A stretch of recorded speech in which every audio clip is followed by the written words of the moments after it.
आप सभी का स्वागत है। मैं हूं आपके साथ सृष्टि शुक्ला। दिल्ली से बड़ी खबर आपको बताते हैं। आज पेश होगा देश का आम बजट। बड़ी खबर बता रहे हैं आपको, जहां पर बजट से पहले केंद्रीय मंत्रिमंडल की बैठक भी होनी है। आज पेश होगा देश का आम बजट।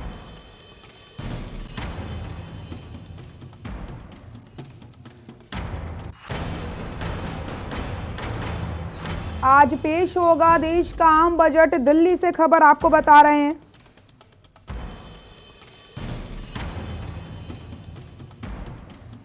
केंद्रीय बजट 2021 बस अब चंद घंटे दूर है। कुछ ही घंटे में बजट पेश किया जाएगा। इस वर्ष बाजार में तेजी से हो रहे बदलाव के साथ बजट अधिक महत्वपूर्ण हो गया है। आपको बताते चले, कोरोना से प्रभावित अर्थव्यवस्था में लोगों को बूस्टर डोज का भी इंतजार है। इस बजट से काफी उम्मीदें लोग लगा रहे हैं। सरकार को अपना राजस्व लक्ष्य पूरा करने के लिए काफी कवायद भी करनी होगी। केंद्रीय बजट 2021 बस अब चंद घंटे दूर है। इस वर्ष बाजार में तेजी से हो रहे बदलाव के साथ बजट अधिक महत्वपूर्ण हो गया है। वैसे भी कोरोना से प्रभावित अर्थव्यवस्था में लोगों को बूस्टर डोज का इंतजार है। इस बीच सरकार को अपना राजस्व लक्ष्य पूरा करने की काफी कवायद करनी भी होंगी। इस वजह से इस बात का महत्व हो जाता है कि इस बजट में क्या कुछ देखने को मिलेगा।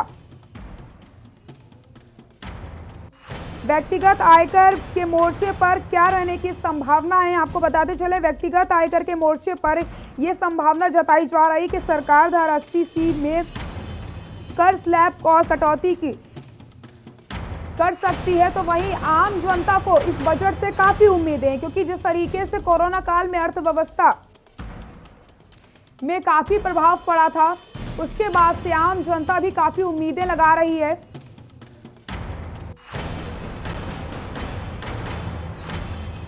और इस बजट में किसानों को भी तोहफा दिया जा सकता है। किसान भी इस बजट से काफी उम्मीदें लगा रहे हैं।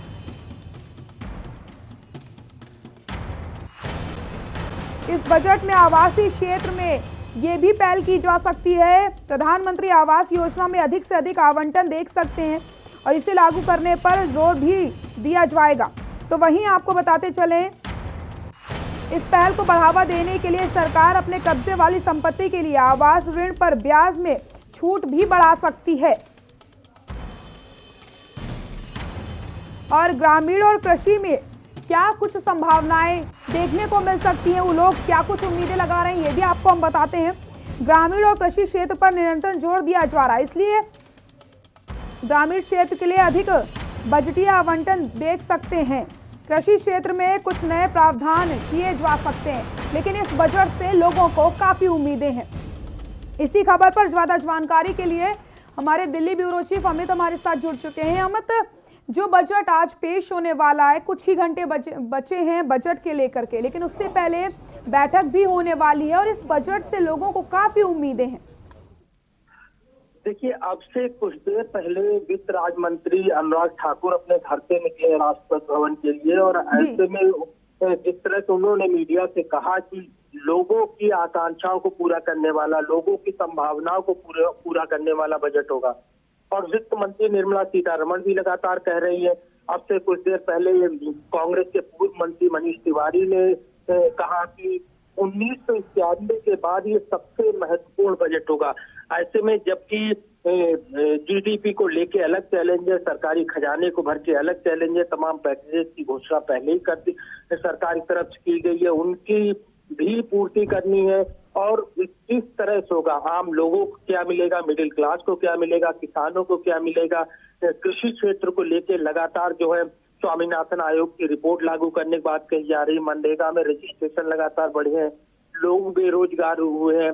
तो ऐसे में इस कोरोना महामारी के बाद हर कोई इस बजट को देख रहा है कि आखिरकार इस बजट में उसके लिए क्या कुछ होगा। हालांकि सरकार के लिए राहत की बात यह है कि अगर हम कलेक्शन देखें, जीएसटी कलेक्शन देखें, तो रिसेंटली जीएसटी कलेक्शन जो है काफी अच्छे हुए हैं। पिछले महीने की बात करें तो लगभग 1,20,000 करोड़ का जीएसटी कलेक्शन हुआ है। उससे पिछले महीने की बात करें तो लगभग 1,15,000 का जीएसटी कलेक्शन हुआ है, जो कि एक बड़ी राहत है। पहली बार ऐसा देखने को मिला जो लगभग 1,20,000 करोड़ का अब तक का सबसे बड़ा जीएसटी कलेक्शन है। तो जाहिर तौर पर जिस तरह रूटीन पे सरकार अर्थव्यवस्था को लाना चाहती है, जीडीपी को बढ़ाना चाहती है, आईएमएफ ने जिस तरह से कहा है कि 21-22 में जीडीपी जो है वो 11% के आसपास रहेगी, तो जाहिर तौर पे अभी सिर्फ तमाम तरह की उम्मीदें, तमाम तरह कयास है, लेकिन सोच रणनीति क्या होगी, किस तरह से वित्त मंत्री इन चीजों को अंजाम देगी, इसे देखते हुए सबकी निगाहें हैं। ये भी कहा जा रहा है क्योंकि किसान जो है वो लगातार नाराज चल रहे, तो 6,000 रुपए जो वार्षिक निधि आती थी उसे भी बढ़ाने की संभावना है। हो सकता है कि 10,000 तक हो जाए। ऐसे में चाहे वो टैक्स स्लैब की बात करें या तमाम जो मेड इन इंडिया की बात लगातार की जा रही, स्टार्टअप इंडिया की बात की जा रही, उसे बढ़ावा देने की बात कहें तो कई सारे पॉइंट्स हैं जिन्हें लेके लगातार जो है लोग उम्मीद लगाए। हालांकि 11 बजे जब बजट पेश होगा तो पता चलेगा। इससे पहले वित्त मंत्री निर्मला सीतारमण और वित्त राज्य मंत्री अनुराग ठाकुर दोनों पहले राष्ट्रपति भवन जाएंगे। राष्ट्रपति के यहाँ से 10:15 बजे बैठक होनी है और इस बैठक के बाद 11 बजे बजट पेश होगा। तो बजट में क्या कुछ निकलेगा, हर किसी को इस बजट से काफी उम्मीद है। बिल्कुल अमित, आपको रोकना चाहूंगी और हमारे साथ आर्थिक विशेषज्ञ संतोष गुप्ता जी जुड़ चुके हैं। आपका बहुत बहुत स्वागत है के न्यूज इंडिया में। संतोष जी, जिस तरीके से आज बजट पेश होने वाला है, आम लोगों को काफी उम्मीदें हैं, तो वहीं जिस तरीके से किसानों को भी इस बजट में तोहफा दिया जा सकता है, जी क्या कहना है आपका इस बजट को लेकर? हाँ देखिए, किसानों वाली जहाँ तक बात है तो जो किसान नाराज है, जो 3 कानून केंद्र सरकार ने बनाए हैं उनके लिए, और सरकार का दावा है कि वो बहुत अच्छे हैं, जबकि किसान कह रहा है कि वो अच्छे नहीं है। लेकिन सरकार उन्हें समझा नहीं पा रही कि कैसे अच्छे हैं या वो वास्तव में अच्छे नहीं है, क्योंकि सुप्रीम कोर्ट ने बीच में रोक लगा दी है। तो हो सकता है कि केंद्र सरकार इस पर कुछ चिंतन करे और आज किसानों को कुछ और अधिक राहतें देने का प्रयास करे। इसके अलावा यदि बजट की बात की जाए तो बजट में आम जो कारोबारी हैं, जो मध्यम वर्ग के कारोबारी हैं, नौकरी पेशा व्यक्ति हैं, आम जन हैं, सरकार उनको कुछ न कुछ देने की कोशिश करेगी, क्योंकि सब ये कोरोना संक्रमण के चलते लोगों को इसमें राहतों की पूरी उम्मीद है और सरकार को इसका एहसास है। हम लोग भी उम्मीद लगा रहे हैं कि हमारे कर बोझ को सरकार इस बजट में कम करे। जी बिल्कुल संतोष जी, जिस तरीके से वित्त मंत्री निर्मला सीतारमण ने ये कहा था कि इस बार का जो बजट है वो काफी अलग होने वाला है, तो अगर हम बात करते हैं आम लोगों की, तो क्या आम लोगों को महंगाई से राहत मिल सकती है या फिर उनके ऊपर और ज्यादा असर पड़ जाएगा महंगाई का? देखिए, ऐसा तो नहीं लगता कि महंगाई कुछ कम होने जा रही है क्योंकि सीतारमण जी ने अपने पिछले भाषण में ये कहा है कि आर्थिक विकास दर, जीडीपी जिसको हम लोग कहते हैं, वो इस देश की 11% हो जाएगी। लेकिन हम लोग ये नहीं समझ पा रहे हैं कि ऐसा कौन सा जादू है सरकार के पास कि जो गिरती हुई जीडीपी को एकदम से 1 साल में 11% ले जाएगी। इसका मतलब सरकार या तो लोगों के ऊपर राजस्व वसूलने का प्रयास करेगी, कर आरोपण करेगी और उससे हुए धन से थोड़ा प्रयास करने का कोशिश करेगी। बिल्कुल कम लगती है कि कोई महंगाई कम हो जाए। बिल्कुल संतोष जी, तो कहीं ना कहीं लोगों को राहत की उम्मीद है। बहुत बहुत शुक्रिया आपका संतोष जी बात रखने के लिए। और हमारे साथ आर्थिक विशेषज्ञ आकाश जिंदल जी जुड़ चुके हैं। आकाश जी, बहुत बहुत स्वागत है आपका के न्यूज इंडिया में। जिस तरीके से कुछ ही घंटे बचे हैं, बजट आने वाला है और इस बार के बजट से लोगों को काफी उम्मीद है, क्योंकि कोरोना का काल जो लोगों ने देखा है उससे जो अर्थव्यवस्था है वो भी पूरी तरीके से डगमगा गई थी और लोगों को भी काफी नुकसान पड़ा था। तो क्या उम्मीदें लगा सकते हैं इस बजट से आम आदमी? लगता है संपर्क टूट गया, हम आपसे फिर से जुड़ेंगे। तो आज का दिन काफी अहम है। हमारे साथ दिल्ली ब्यूरो चीफ अमित दुबे जी जुड़े हुए हैं। अमित, जिस तरीके से आम आदमी को काफी उम्मीद है इस बजट से, निर्मला सीतारमण की तरफ से ये कहा गया कि ये बजट काफी अहम होने वाला है और काफी अलग भी होने वाला है, तो क्या महंगाई बढ़ सकती है या फिर लोगों को थोड़ी राहत की संभावना है? अमित, आपको मेरी आवाज आ रही है? लगता है आवाज नहीं आ रही, हम आपसे फिर से जुड़ेंगे। तो बजट में कई बड़े ऐलान हो सकते हैं, लोगों को काफी उम्मीदें हैं। तो वहीं अगर हम किसानों की बात करते हैं, जिस तरीके से किसान काफी दिनों से नाराज चल रहे हैं, उनका आंदोलन चल रहा है, उसको लेकर के भी कई योजनाओं का विस्तार किया जा सकता है इस बजट में। लेकिन आपको बताते चले टेक्सटाइल इंडस्ट्री को भी बजट से काफ़ी राहत की उम्मीद है और वो उम्मीद कर रहे हैं इस बजट से। तो कहीं ना कहीं किसानों को भी एक बड़ा तोहफा इस बजट से दिया जा सकता है। कई योजनाओं का विस्तार भी इस बजट में हो सकता है, जिस तरीके से कहा जा रहा है। और हमारे साथ दिल्ली ब्यूरो चीफ अमित दुबे हमारे साथ जुड़ चुके हैं। अमित, कोरोना का काल चल रहा था, लोगों ने काफी कुछ झेला है इस कोरोना काल में। अब आम आदमी उम्मीद कर रहा है कि थोड़ी महंगाई कम हो, तो क्या इस बजट से आम आदमी उम्मीद लगा सकता है महंगाई कम होने की? देखिए, जिसकी मैं लगातार बात कर रहा हूं, क्योंकि रिसेंटली अगर वित्त मंत्री अनुराग ठाकुर के बयान की बात करें तो उन्होंने कहा कि आम आदमी की संभावनाओं को पूरा करेगा। पहले ही जो वित्त मंत्री निर्मला सीतारमण है, उन्होंने साफ किया था कि ये बजट अलग होगा, लोगों की उम्मीदों को पूरा करेगा। तो जाहिर तौर पे ऐसे में जबकि न सिर्फ अर्थव्यवस्था की बल्कि आम लोगों की आर्थिक रूप से कमर जो है पूरी तरह टूटी हुई है। लोग बेरोजगार हुए, लोगों का रोजगार नहीं है। ऐसे में पैसे कहाँ से आएंगे, उन्हें नौकरी कैसे मिलेगी? लेकिन डायरेक्ट जॉब को लेके इसमें कुछ आता है, ये सबसे महत्वपूर्ण बात होगी कि डायरेक्ट जॉब को लेके इसमें कुछ प्रोसीजर आता है या made in India, startup India, skill India के तहत जो गवर्नमेंट लगातार रोजगार लोगों को देना चाहती है, उसे बढ़ावा देना चाहती है, वो उस तरह का स्वरूप इसमें देखने को मिलेगा। कई सारी चीजें हैं खास तौर पे, और जो चाहे रियल सेक्टर है या तमाम फैक्ट्री एरियाज हैं, उन सबको भी उम्मीदें हैं कि गवर्नमेंट से जिस तरह तमाम दिनों तक उनकी फैक्ट्रियां बंद रही, लगातार जो कंपनियां घाटे में गई हैं, तो उन्हें लेके भी सरकार कुछ अनाउंस करे जिससे कि वो लोगों को रोजगार दे सके, अर्थव्यवस्था को आगे बढ़ा सके।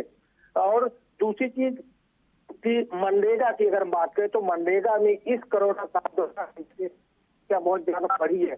लगातार मनरेगा का बजट जो है वो कम हुआ है, तो क्या मनरेगा का भी बजट बढ़ेगा?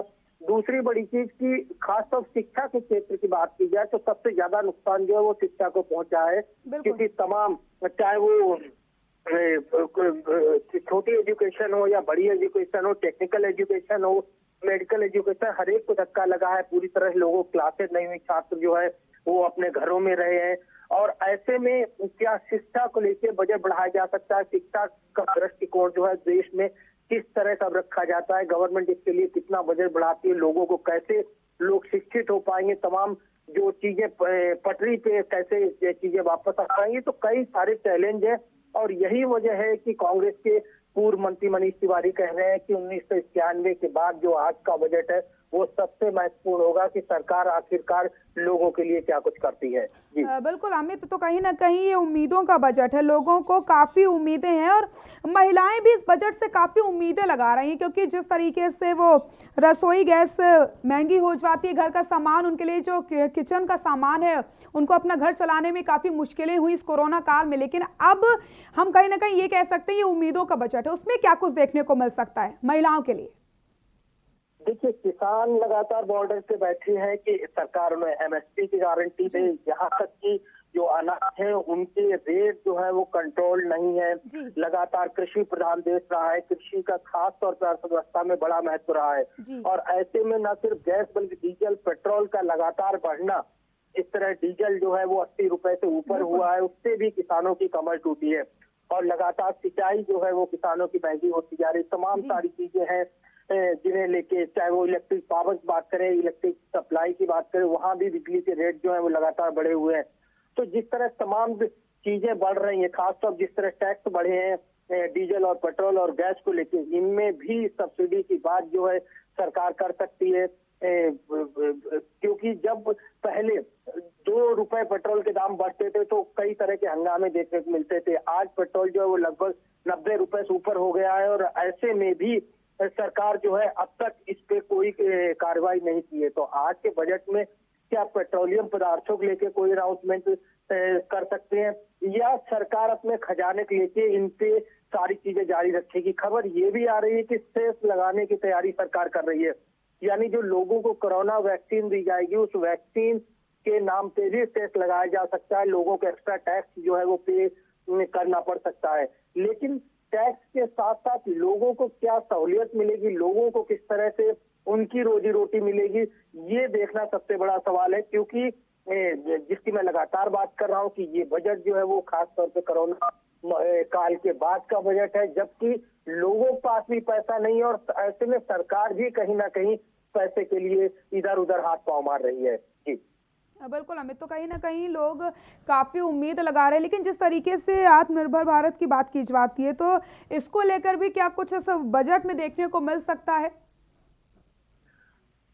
देखिए, स्टार्टअप इंडिया की बात करें, स्किल इंडिया की बात करें, मेड इन इंडिया की बात करें, तो जाहिर तौर पर सरकार के ड्रीम प्रोजेक्ट है। सरकार इसके लिए लगातार काम कर रही है। भले ही सरकार दावा लगातार कर रही है कि भले ही वो सरकारी नौकरी ना दे रहे हो, लेकिन वो रोजगार दे रहे हैं। पिछले अगर बिहार चुनाव की बात करें तो बिहार चुनाव में भी जो बीजेपी का एजेंडा था उसमें भी लोगों को रोजगार देने की बात कही गई थी, ना कि नौकरी देने की। तो अगर लोगों को रोजगार देना है तो मेड इन इंडिया की चीजों को आगे बढ़ाना है। एमएसएमई के तहत जो तमाम लोगों को लोन दिए गए हैं, लोगों को रोजगार के लिए लोन दिए गए हैं जिससे कि वो दूसरों को भी रोजगार दे सके। तो इस तरह की जो व्यवस्थाएं की गई उसके लिए कितना कोई बजट आवंटित होता है वो देखना होगा। दूसरा जिसकी मैं बात कर रहा था कि क्योंकि ऐसा नहीं लगता कि डायरेक्ट जॉब के सिलसिले में गवर्नमेंट जो है वो यहाँ पे कुछ आगे निकल के आएगी, लेकिन जो रोजगार की बात है उम्मीद ये की जाती है कि जब लोगों के पास नौकरी नहीं बची तो ऐसे में स्वरोजगारी मेड इन इंडिया के तहत क्या कितने लोगों को सरकार देगी, इसके लिए क्या कुछ प्रायोजन होगा। दूसरा जो टैक्स स्लैब है, टैक्स स्लैब में भी लोग राहत चाहते हैं क्योंकि इस कोरोना काल में तमाम लोगों की, चाहे वो सरकारी संस्थानों में काम कर रहे हो या प्राइवेट संस्थानों में काम कर रहे हो, तमाम लोगों की सैलरी कटी है। कोरोना की वजह से कई जो नॉर्मल सैलरी मिलती थी उसमें कमी आई है। तो ऐसे में उस कमी के बावजूद लोगों को टैक्स पे करना पड़ा, क्या उसे लेके भी कोई राहत होगी और कब तक इन चीजों को रिन्यू किया जाएगा, ये भी बड़ा सवाल उठता है। यही बड़ी वजह है कि आम हो या खास हो, हर किसी के लिए बजट काफी अहम है। बिल्कुल सही कहा आपने, तो कहीं ना कहीं ये बजट काफी अहम माना जा रहा है। अमित, अगर हम बात करते हैं केंद्र सरकार के इस बजट की, तो उत्तर प्रदेश को भी कई बड़ी सौगातें मिल सकती हैं इसको लेकर के। क्या कुछ जानकारी मिल पा रही है इस बजट को लेकर? देखिए, सिर्फ यूपी की बात करें, हालांकि जो सरकार जो लगातार काम कर रही है तो जाहिर तौर पे खास तौर पर परिवहन मंत्रालय की बात करें तो जो सड़कों का जाल बिछाया गया है लगातार, जो है सबसे अच्छा काम जो है वो परिवहन मंत्रालय का माना जाता है, जिसे ए ग्रेड में रखा गया है कि सबसे ज्यादा हाईवे बनाने का क्रम जो है वो इसी सरकार में चालू हुआ है। तो ऐसे में जो यूपी में तमाम प्रोजेक्ट हैं जो हाईवे बन रहे हैं उन्हें लेके भी उनकी टाइमिंग की, जेवर एयरपोर्ट की बात करें उसे लेके भी यहाँ पे बजट सेंक्शन हो सकता है, क्योंकि जेवर एयरपोर्ट जो है वो अहम प्रोजेक्ट है, खासतौर ना सिर्फ यूपी सरकार का बल्कि देश के लिए भी तमाम नेशनल और इंटरनेशनल फ्लाइटें वहां से मूव होगी। तो कई सारी चीजें हैं, सिर्फ यूपी के लिए नहीं, तमाम अन्य जगहों के लिए भी लगातार गवर्नमेंट कुछ ना कुछ करने की कोशिश कर रही है। और यहाँ सबसे बड़ी चीज की तमाम जो गैर बीजेपी सरकार है उन्होंने लगातार ये भी दावा किया है कि जो जीएसटी कलेक्शन हुआ है वो जीएसटी सरकार उन्हें पूरा नहीं पे कर पा रही है। तो क्या उन राज्यों की भी शिकायत इस बजट में दूर हो पाएगी? जीएसटी कलेक्शन के अलावा क्या केंद्र सरकार की तरफ जो तमाम पैकेजें मिलते हैं, तमाम राहतें मिलती हैं, किस तरह की राहतें होंगी? तो राज्य भी अपनी उम्मीदें लगाए बैठे हैं, क्योंकि केंद्र सरकार का एक बजट होता है जो कि पूरे साल के लिए होता है और एकदम पूरे साल में किस प्रदेश को क्या कुछ मिलने वाला है हर कोई देखता है। और 11 बजे जब बजट शुरू होगा, इस बार बजट खास बात ये भी है कि इसकी जो बजट के प्रिंट निकाले जाते हैं, प्रिंट कॉपियां होती है, इस बार प्रिंट कॉपियां नहीं है, लोगों को ईमेल के जरिए यहाँ से जो बजट की कॉपियां होती है वो मेल के थ्रू लोगों को मिलेंगी। और यहाँ पे इस बार जो प्रिंट होते हैं वो प्रिंट नहीं मिलेंगे, लोग नेट पे ही देख सकेंगे। इस तरह बिल्कुल अमित, तो कहीं ना कहीं बस कुछ ही घंटे बचे हैं उम्मीदों का बजट आने में। तो बहुत बहुत शुक्रिया अमित तमाम जानकारी के लिए आपका। यहाँ रुकते हैं एक छोटा सा ब्रेक के लिए।